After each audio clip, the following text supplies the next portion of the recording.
Honorable Swart. Thank you, Chair. Thank you, Mr. Koko, for your input. Your statement does help us to have a deeper understanding, and it does allow you to answer certain allegations that have been made against you. I'd like to deal with a few issues. The first of all is that you seem to have quite a defense of Tegeta, and you made a statement that whenever Tegeta is raised, there is something around it, or and that's fair enough. There's no problem with that.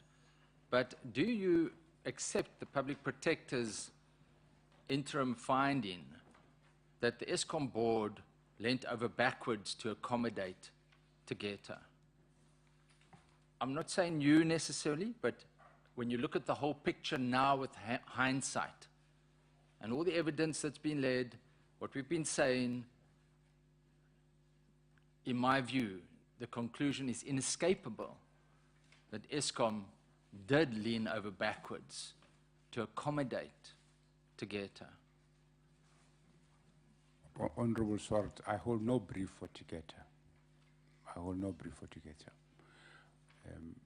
My suggestion was that on issues that are supposed to be common cause,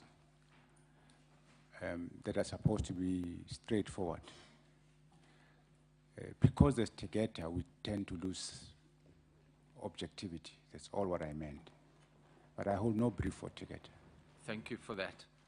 And I accept that other mines, Glencore, they are not angels. They also, in the negotiations and in the history, they would be tough businessmen. But I want to take you to the commendable action that you took on the 31st of August 2015 when you suspended the Brakfontein license because of non-compliance. And if one reads the history, you'll see that that was the start. Or let's put it that way, the Brakfontein mine was the first input from Gupta-related companies to get involved in the mining industry, and what we would say was the start of the capture of Eskom. There was a lot of concerns about the quality, and that's why they weren't getting contracts from the word go. And there was a blocking. And it seems from documentation that the pressure was increasing. Eventually, a contract was given. But again, there was a problem with the standard of the coal that was being produced. And you, on the 31st of August, suspended that license on the basis of scientific evidence. That suspension lasted until the 5th or the 6th of September, and I understand that your own experts or someone sent the coal to a separate laboratory, and then it was suddenly found to be acceptable. Could you explain that process, please? Briefly, I'm sorry I need to be brief because we've got quite a lot and I don't want to be unfair to you or rude to you. At the phase of it, we had coal quality problems. At the phase of it. At the beginning, at the phase of it. Yes. The complaints were there. Yes. I could have ignored the complaints. But I'm sorry. Okay. But I thought it would be unreasonable not to do anything. So I suspended them because I was told 50% of the stockpiles are non-compliant. That's a serious number. So I suspended them. We took samples under supervision. We prepared the sample. We've sent them to SABC. And when they returned, they were compliant on sulfur. Now, that puts the matter to bed, at least in the short term, because it tells me what I'm dealing with. Why would you send it to SABC and not your own scientists and your in-house scientists with many years' experience? There was a very valid reason, which is embarrassing, because our laboratories at the time were not accredited by SANAS. By? By SANAS. But they'd always been used for the accreditation of coal to be used in the power stations. No, sir. At the time, our research laboratory was under refurbishment and was moved to Komati Power Station. and was not accredited. But you still had internal scientists that you were using. Well, having scientists and having laboratories are two different things. You accredit a laboratory, and the laboratories were not accredited. That's why we went to a national laboratory that's accredited. Before that, though, you relied on, when the complaints came, surely there were scientific reports. No, we employ laboratories. We employ external laboratories to do the analysis. And those analyses said the coal was not acceptable. Those analyses said the coal was not acceptable. But then you sent it to the SABC and they came back and said it was acceptable. Correct. And then you suspended all your internal scientists, is that correct? 4, not all. Well, 4. Yes. What are their names, Doctor? Is Dr. Mark van Riet, I forgot the other 3. Ms. Charlotte Ramovona. Charlotte, yes. And 2 others. Yes. What was the reason for their suspension? It's because the samples were obviously wrong. There was a... No, but not necessarily. You see, does that not play into the narrative that you were trying to assist, or that someone at Eskom was trying to assist the Gupta-related company? No. Can I just assist you? My time is limited. If you were so convinced that they were wrong, why has no disciplinary action been instituted to them till today? I'm out of the system. No, but that's not a good enough. That's not a good enough answer. How will answer. I know? That's not a good enough. You suspended them at that stage. Why didn't you insist that there should be a disciplinary action? How do I do it? At that stage, when you suspended them, you can't say, "No, have you inquired at all? You've been in and out of the system." At that stage, we did not waste time. No, nothing was done. No Well, charges have been drafted. 2 years. People's careers have been affected by that. Is that not a concern to you? It's a concern for me, but I'm saying in my time, at that time, I'm sorry, I wasted it's no not time. acceptable. It's not acceptable. You are a director, and you should have taken grade, because these are people's careers that are at stake. People with long-standing careers and new people that were involved, Ms. Ramovona, new persons that are involved, and their whole careers have been destroyed. And they're sitting at home at the moment. So that's not acceptable.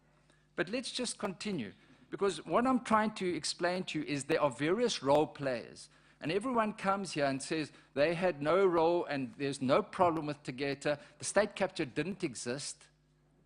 But each one of you played a role in facilitating the Gupta taking over of large coal contracts at Eskom. So let's take the document that you showed us about the end of December, when suddenly there was this problem at Arnott power stations. You yourself conceded that this was, the one contract was a 40-year contract that was coming to an end and should have been considered that there was going to be a supply problem. That was the one contract, and we understand that one of the reasons why Eskom did not accept that contract was that it was too costly. 1,000, is that correct? Too costly. That's correct. But there was a second honored contract. And you watched last night. Did you watch our interaction with Mr. Anil Singh? I missed that now. I raised it with him, the second honored contract, the Mafube contract. Are you aware of the Mafube contract? I don't know the details of it, but Let me just help you. It's a joint venture between Exxaro and Anglo-American. It mines coal just north of the N12 highway, supplies it via a long conveyor belt system. So there's no transport costs to Arnott. Now, the Denton's report showed that in July 2015, Mafube produced the cheapest coal on Eskom's books, cheaper than the 150 at Hendrina. It was 132 Rand per ton. 132, the cheapest. It had delivered since 2004 1.18 million tons per year to Arnott. The contract was until the end of 2023. 2023. There is enough coal. 2023. Exxaro spokesman, Mr. Matshela Koko, says, quote, "The contract came to an end. Eskom decided to terminate the Mafube supply agreement." And this is what I've been wondering the whole time. I could not understand how Tegeta to take over Optimum, which was a loss-making mine, at 150 rand per ton to Hendrina. How were they going to turn that around? The only way was to start sending that coal to Arnott. And that, you said earlier, you dismissed it as a myth with the Just Coal issue. You said that's in litigation. Just Coal, which was another producer to Arnott, their contract was ended, and that's before the courts. But here's another example of coal that was being furnished to Arnott and that was cancelled. So the emergency was self-created. Eskom shot themselves and produced an environment, an emergency. I'm sorry, do you want to consult or say something to your lawyer? Because I see he's... No, I don't mind. I'm a lawyer myself, so I understand. But what I'm saying to you is the scenario is that the emergency was created by Eskom to ensure that the Gupta-related company, Tegeta, could send the Optimum coal that was supposed for Hendrina to Arnott at a much increased cost, 420, and there was now a transport cost, because what happened the very next day in January, my information is 30-ton coal trucks were running from Optimum mine to Arnott, 60 kilometers away, when you had Mafube with a conveyor belt system already. 60 kilometers away. So you had your cost plus transport costs now. And then not only that, according to the PwC report, Hendrina, Eskom reduced the required coal quantity to Hendrina. You reduced it, so the whole problem at Hendrina was reduced so that you could use that coal to go to Arnott. Now you will differ from me. I've no doubt you will differ from me. But that is the evidence that South Africa is looking at. That it is undeniable that the Eskom board leant over backwards to accommodate Tegeta, to obtain Optimum, to obtain the coal at Arnott at a much higher price. And your board member, Mr. Pomensky, was so excited at this deal that he sent a letter. And he said, "Congratulations, Mazel Tov," to the Gupta-related companies. We've done it. We've achieved it. Because it's a brilliant strategy, but it's criminal. It's corruption. It's corruption. And so, Mr. Koko, it's time. The cards are falling. You've seen, you've been left out, totally. The political landscape has changed. You have no more protection. It's done. So your meeting with Ms. Daniels at Melrose Arch, where you say you didn't meet with Mr. Salim Essa, his officers are at Melrose Arch. Melrose Arch. That is a Freudian. It's late in the evening. Maybe I meant We it. accept it. I said Melrose Arch. A bit of levity. But my dear friend, your middle name is Moses. There was a banner outside Parliament that said, "The truth will set you free." The truth will set you free. And we pleaded yesterday with Mr. Anod Singh to come clean. Because this is the first inquiry. This is easy. You're going to face a commission of inquiry. You're going to face criminal action. You're going to find that possibly Mr. Salim Essa himself, as was reported in the city press, will come to us and say he met with you that day. And Ms. Daniel's version is correct. So you understand what I'm trying to assist you at this stage. To assist you because you've been left out. At the moment, you don't know what your status is. Mr. Anod Singh resigned yesterday. You have not resigned yet. Are you at work? I'm at work Did you go to work? today, I'm sorry, did you go to work yesterday? preparing for this. I'm sorry? I was preparing for this hearing. Did you yesterday. take an on Monday? No, Why not? because I was in Cape Town. Did you get leave? I'm at work. I'm in Cape Town at work. Did you get permission to be here? Yes, I did. Okay. So those are the points that I'm trying to assist you with, and I made a lengthy input because I do hear what you're saying, and I hear and I accept a lot of your bona fides. But the pressure that has been building up, the pressure, it's undeniable. Let's just look at that prepayment.